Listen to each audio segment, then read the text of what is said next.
કેમ છો? મજામાં. સુવાક્યોની દુનિયામાં, સુવિચારોની દુનિયામાં આપનું સ્વાગત છે.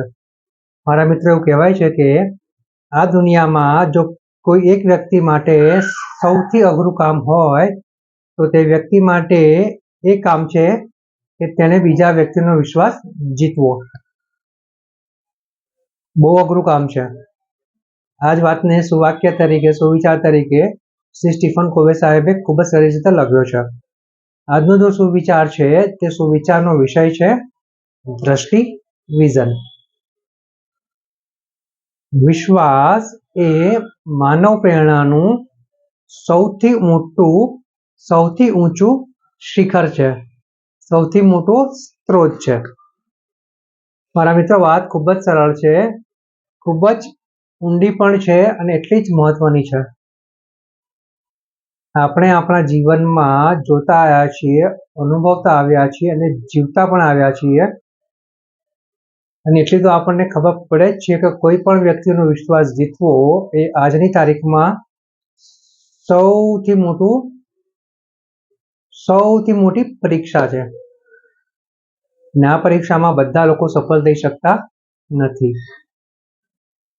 માટે અહીંયા શ્રી સ્ટીફન કોવે સાહેબ કહી રહ્યા છે કે આપણે એક દ્રષ્ટિ બનાવવી પડશે.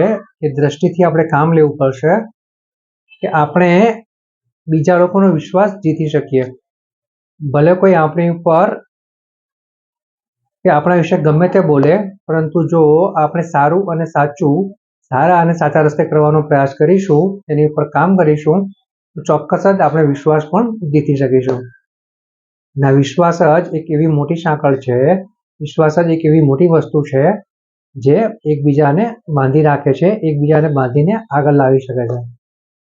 મારા મિત્રો, અહીંયા આપણે આપણું જે દ્રષ્ટિ છે, આપણું વિઝન એવું બનાવવાનું છે અને એવી રીતે કામ કરવાનું છે કે આપણે આપણી સાથે રહેલા અન્ય લોકોના દિલ જીતી શકીએ અને સૌથી મહત્વનો વિશ્વાસ જીતી શકીએ.